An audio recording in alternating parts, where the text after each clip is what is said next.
दोस्तों, विकास में सरल से अधिक जटिल रूपों में क्रमिक परिवर्तन शामिल है।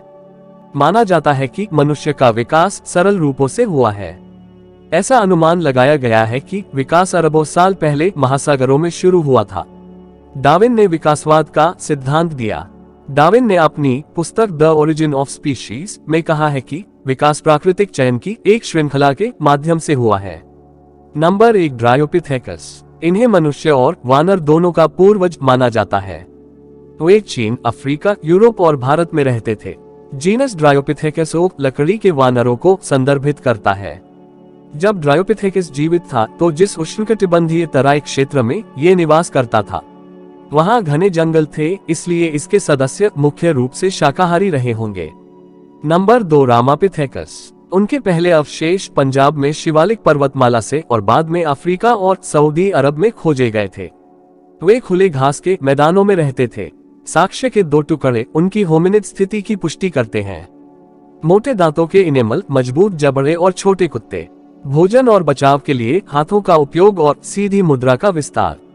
Number 3, Australopithecus. इस प्रजाति का जीवाश्म पहली बार 1924 में दक्षिण अफ्रीका में खोजा गया था।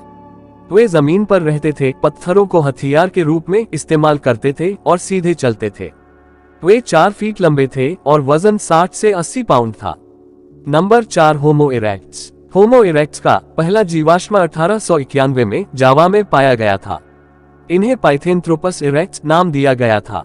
इन्हें मनुष्य और वानरों के बीच लुप्त कड़ी माना जाता था। चीन में की गई एक और खोज पिकिंग मानव थी। इस नमूने में बड़ी कपाल क्षमता थी और माना जाता है कि यह समुदायों में रहता था। होमो इरेक्ट्स ने क्वार्ट्ज युक्त उपकरणों का उपयोग किया। हड्डियों और लकड़ी से बने उपकरण भी खोजे गए। सामूहिक शिकार के प्रमाण मिले हैं। अग्नि के प्रयोग के भी प्रमाण मिलते हैं। ऐसा माना जाता है कि होमो इरेक्ट्स गुफाओं में निवास करता था। Number 5, Homo sapiens निएंडरथैलियंसिस।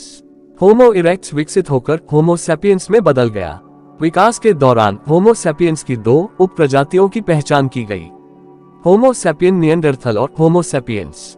निएंडरथल की कपाल क्षमता 1200 से बढ़कर 1600 सीसी हो गई।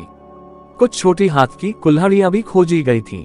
होमिनिड्स की यह प्रजाति मैमथ जैसे बड़े जानवरों का शिकार कर सकती है। Number 6, Homo sapiens sapiens. Homo sapiens के अवशेष सबसे पहले यूरोप में खोजे गए थे और उन्हें क्रो-मैग्नन नाम दिया गया था।